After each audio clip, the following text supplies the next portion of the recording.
What happens when one of Hollywood's most respected actors sits down for what should be a simple interview, only to face question after question designed to tear him down?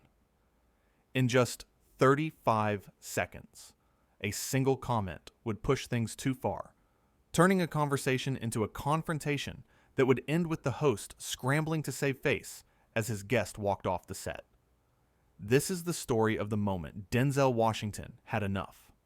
The studio lights were bright that evening. Denzel Washington walked onto the set with his usual calm confidence, the kind that comes from decades of commanding respect, both on screen and off. He settled into the guest chair across from Piers Morgan, who wore his signature smirk, the one that suggested he knew something you didn't. The interview started normally enough. Piers opened with the usual pleasantries, complimenting Denzel's recent work, talking about his latest film. Denzel answered with grace, talking about the craft, the preparation, what it meant to bring certain characters to life. He spoke the way he always did, thoughtful, measured, giving real answers instead of the rehearsed soundbites so many celebrities relied on. But anyone watching closely could see Piers wasn't really listening. He was waiting for his moment to steer the conversation somewhere else, somewhere more confrontational, somewhere that would get people talking. It didn't take long. "You've had quite the career," Piers said, leaning back in his chair with that practiced casual pose. "But let's talk about something real for a moment. There's been a lot of conversation lately about actors like yourself speaking out on social issues. Some people think celebrities should just stick to acting, stay in their lane, you know? What makes you think your opinion matters more than anyone else's?" The change in the room was instant. The crew members glanced at each other. Denzel's expression didn't change, but something shifted in his eyes. "I don't think my opinion matters more than anyone else's," Denzel replied evenly. "I think everyone's opinion matters. That's kind of the point of having a voice." Piers waved his hand dismissively. Sure, but come on. You live in a bubble, don't you? Big houses, private jets, surrounded by people who tell you what you want to hear. How can you really understand what ordinary people go through?" "I came from ordinary people," Denzel said, his voice still calm, but firmer now. "I didn't start in a bubble. I worked for everything I have." "Yes, but that was decades ago," Piers pushed back, leaning forward now like a shark circling. "You're not that person anymore. You're a millionaire many times over. You're disconnected from reality. So when you speak about issues affecting regular working people, isn't that a bit rich? Isn't it hypocritical?" Denzel took a slow breath. "I don't think success means you lose the right to care about people or speak about what you believe in. If anything, having a platform means you have a responsibility to use it." "A responsibility?" Piers laughed, not a genuine laugh, but the kind meant to belittle. "That's quite the self-important view, isn't it? Who gave you that responsibility? Who elected you spokesperson for anything?" "Nobody elected me," Denzel said, "just like nobody elected you. But here you are with a show, sharing your opinions every night." The audience laughed at that, and Piers's smile tightened. He didn't like being on the receiving end. "Touché," Piers said, though his tone suggested he didn't really mean it. "But the difference is, I'm a journalist. It's literally my job to have opinions and ask tough questions. You're an actor. You pretend to be other people for a living. Why should anyone take you seriously when you step outside of that?" "Because I'm a human being," Denzel answered simply. "Same as you. Same as everyone watching. Acting is what I do. It's not all I am." Piers shifted in his seat, clearly preparing his next attack. "Let's talk about some of the roles you've chosen then. You've played a lot of characters, some controversial ones. There are critics who say you've perpetuated certain stereotypes. How do you respond to that?" "I respond by saying that I choose roles that challenge me as an artist and that tell important stories," Denzel said. "Not every character is meant to be a role model. Sometimes you tell difficult stories about difficult people to shed light on difficult truths. But don't you have a responsibility, especially as a prominent black actor, to only portray positive images? Piers pressed. Aren't you worried about the message you're sending? Denzel's jaw tightened slightly. I have a responsibility to tell the truth as I see it. Real people are complex. They're flawed. They make mistakes. If I only played perfect people, I wouldn't be serving anyone. I'd be lying. So you admit that some of your roles have been problematic, Piers said, latching onto the word like a weapon. That's not what I said, Denzel replied carefully. I said my characters are complex. There's a difference between playing a flawed human being and perpetuating stereotypes. Is there, though? Piers challenged. When a young person sees you on screen playing a drug dealer or a corrupt cop, do you think they're analyzing the complexity? Or are they just seeing another negative image? I think young people are smarter than you're giving them credit for, Denzel said. I think they can understand the difference between an actor and a character, between a story and an endorsement. That's convenient, Piers said with a smirk. It absolves you of any responsibility for the impact of your choices. It doesn't absolve me of anything, Denzel countered, his voice getting firmer. I think deeply about every role I take. I consider the story being told, the context, the purpose. But I'm not going to limit myself to playing only saints and heroes, just to make people comfortable. Even if it means contributing to harmful narratives, Piers pushed. What's harmful is reducing people to one-dimensional stereotypes, Denzel said. What's harmful is pretending that difficult realities don't exist. What's harmful is expecting artists to only create comfortable, safe, sanitized versions of life. Piers leaned back with a satisfied look. So you're saying you're above criticism? No, Denzel said, his patience visibly wearing thin. I'm saying you're not actually criticizing my work. You're attacking my character based on oversimplifications and bad faith interpretations. Interesting, Piers said, though his tone suggested it was anything but. So you're saying the black community shouldn't expect better from you? That's not what I said at all, Denzel replied, his patience clearly wearing thin. Don't twist my words.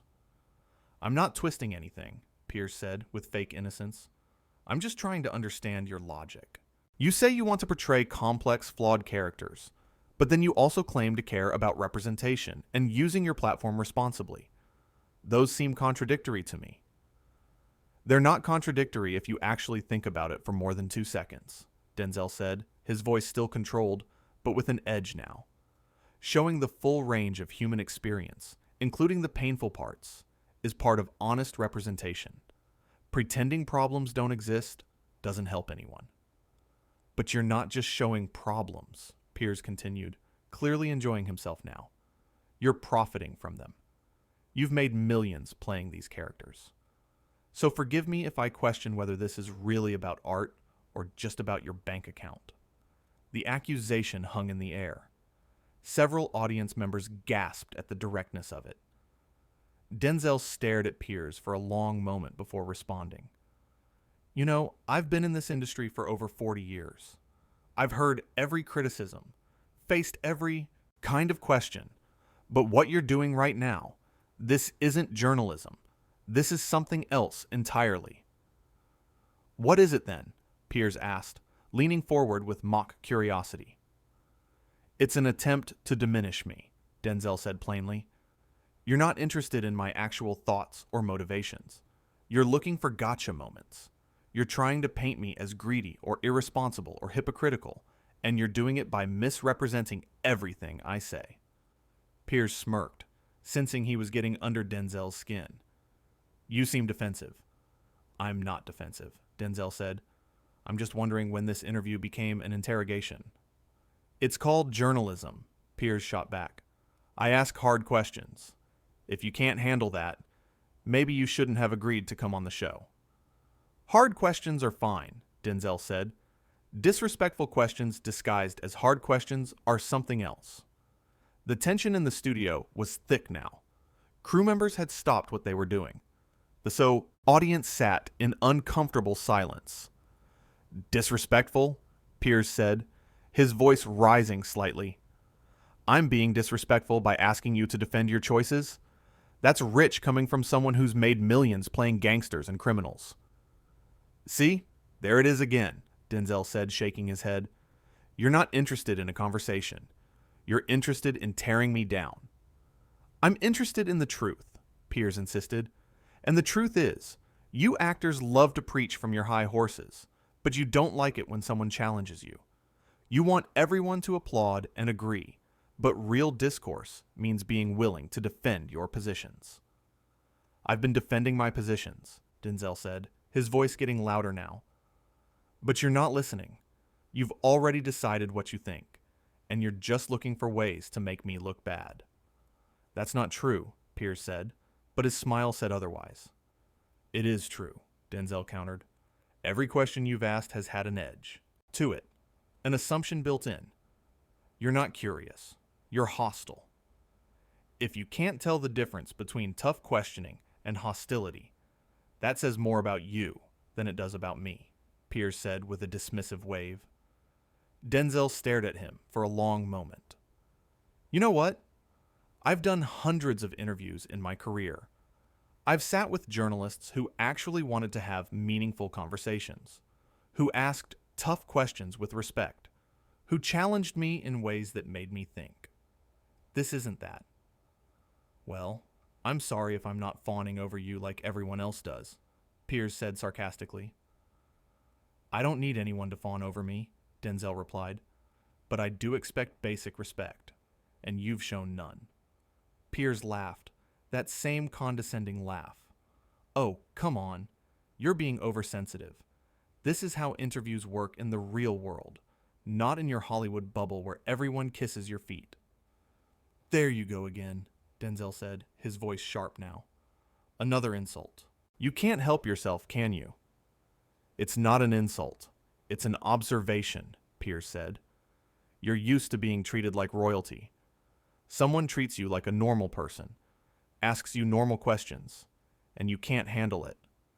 These aren't normal questions, Denzel said, standing up now. And you're not treating me like a normal person. You're treating me like a target. The audience gasped. Piers looked momentarily thrown, but recovered quickly. Sit down, Denzel, he said, trying to sound authoritative. We're in the middle of an interview. No, Denzel said simply. We're done. You're going to walk out? Piers asked, his voice dripping with disbelief and something that sounded almost like panic. Really? Because I asked you a few challenging questions? You didn't ask challenging questions, Denzel said, already reaching for his microphone to remove it. You insulted me repeatedly, questioned my integrity, twisted my words, and showed complete disrespect. I don't have to sit here and take that from anyone. I don't care who you are, or what show this is. Piers stood up too, realizing this was actually happening. This is unbelievable. You're proving my point exactly. You can't handle criticism. You can't handle real conversation. This wasn't conversation, Denzel said, pulling off his microphone and setting it on the chair. This was you trying to make yourself look smart by making me look stupid, and I'm not playing that game. So you're just going to run away? Piers challenged, his voice getting louder, more desperate. That's your response when things get a little uncomfortable? Denzel turned to face him fully, and for a moment, everyone in the studio held their breath. Let me tell you something, Denzel said, his voice quiet, but carrying more weight than all of Piers's shouting. I've faced real challenges in my life. I've dealt with real adversity. I've had real conversations with people who disagreed with me, who challenged me, who made me think differently.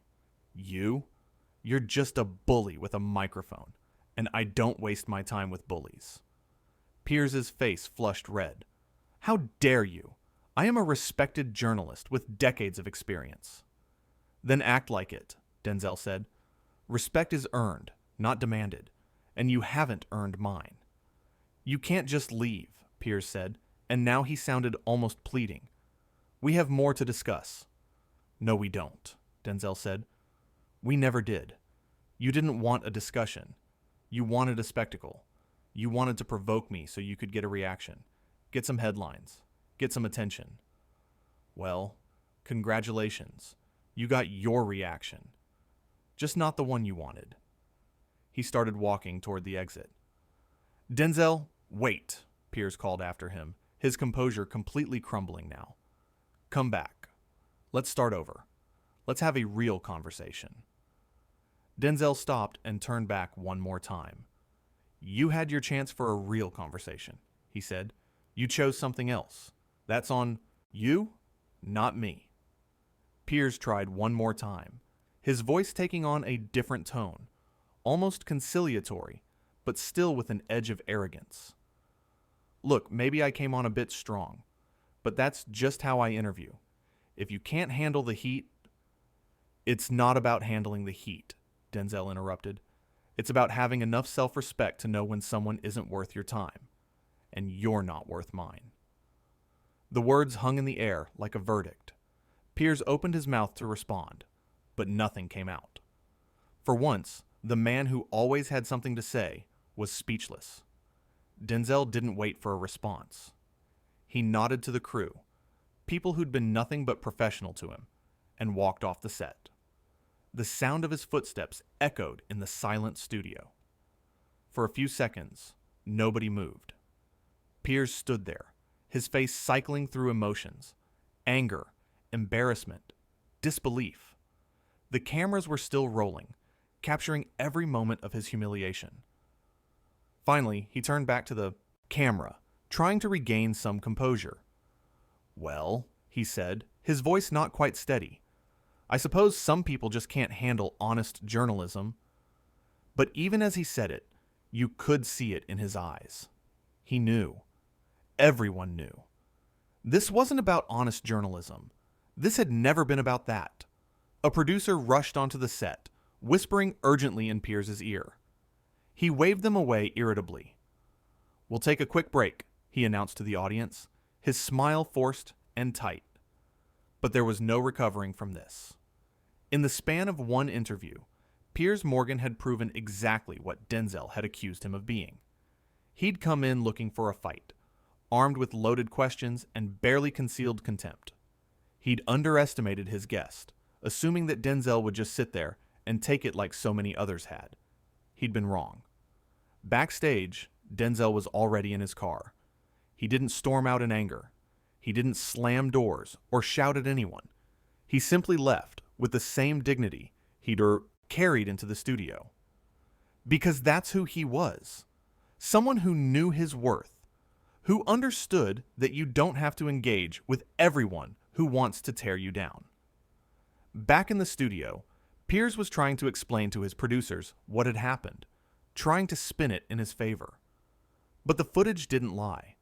Anyone watching could see exactly what had transpired. They could see a host more interested in confrontation than conversation. They could see a man so desperate to prove himself superior that he'd insulted and belittled one of the most respected actors of his generation. And they could see the moment it all backfired. The beauty of it was in Denzel's restraint. He could have shouted. He could have cursed. He could have matched Piers's aggression with his own. But he didn't need to. He simply stated his truth, stood up, and left. Sometimes the most powerful thing you can do is refuse to participate in someone else's game. Piers had wanted a viral moment. He got one. Just not the kind he'd hoped for. In the following minutes, as the crew scrambled to figure out what to do with the rest of the show's runtime, as Piers sat in his chair trying to compose himself, the full weight of what had happened began to sink in. He'd pushed too hard. He'd mistaken arrogance for confidence, aggression for insight. He'd thought he could treat Denzel Washington the way he'd treated countless other guests, with barely veiled contempt disguised as tough questions. He'd thought wrong. The audience sat in awkward silence, unsure whether to applaud or simply leave.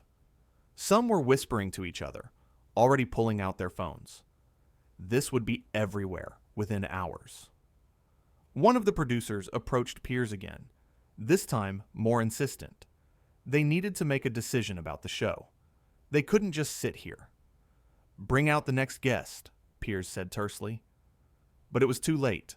The damage was done. Nothing that happened for the rest of that show would matter.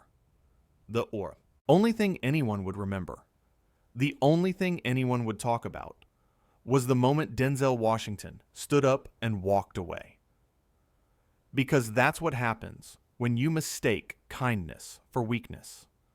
When you assume someone's patience is infinite. When you think being provocative is the same as being insightful. Denzel had given Piers every opportunity to have a real conversation. He'd answered the questions, even the hostile ones, with grace and thoughtfulness. He'd tried to engage genuinely, to explain his perspective, to find common ground. Piers had responded with mockery and contempt, and when Denzel finally had enough, when he made the decision that his dignity was worth more than finishing an interview with someone who had no intention of respecting him, it wasn't a moment of weakness. It was a moment of strength. The kind of strength that comes from knowing who you are and what you stand for. The kind that doesn't need to prove itself through volume or aggression. The kind that can simply say, "No, this isn't acceptable," and walk away. Piers learned that day that not everyone will tolerate being disrespected for the sake of entertainment. That some people value their integrity more than airtime. That you can't build yourself up by tearing others down, at least not without consequences. As Denzel's car pulled away from the studio, he didn't look back. He'd already moved on, already let it go. He had nothing to prove to Piers Morgan or anyone else. His work spoke for itself. His character spoke for itself. His actions in that studio spoke for themselves. Meanwhile, Piers was left to face the reality of what he'd done. The smirk was gone now, replaced by something closer to panic. Because he knew, even if he wouldn't admit it, that he'd crossed a line. That his need to be provocative, to be controversial, to create drama had cost him. The irony was almost poetic. Piers had spent the entire interview trying to make Denzel look bad, trying to catch him in contradictions, trying to paint him as hypocritical or out of touch. Instead, he'd only succeeded in revealing his own character or lack thereof. Every loaded question, every dismissive comment, every insulting insinuation had backfired. They hadn't made Denzel look small. They'd made Piers look petty. And when Denzel had finally stood up, when he'd calmly and clearly called out exactly what Piers was doing, it wasn't an outburst or a loss of control. It was clarity. It was honesty. It was someone refusing to be complicit in their own disrespect. That's what Piers didn't understand.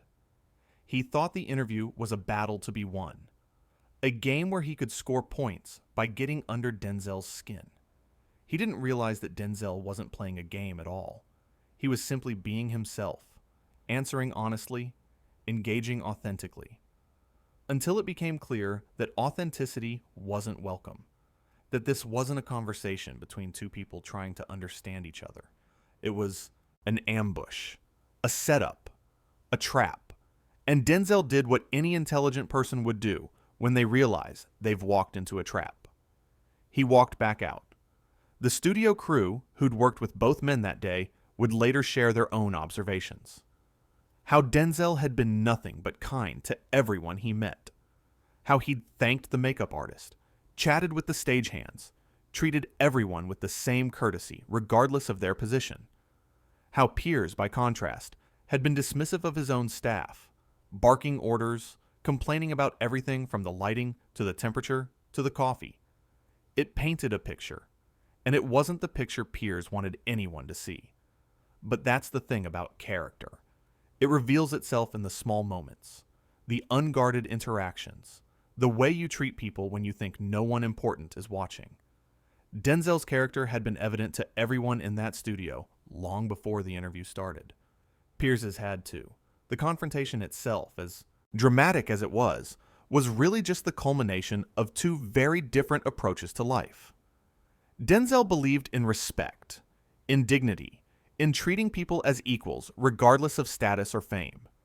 Piers believed in hierarchy, in dominance, in using whatever means necessary to maintain his position at the top.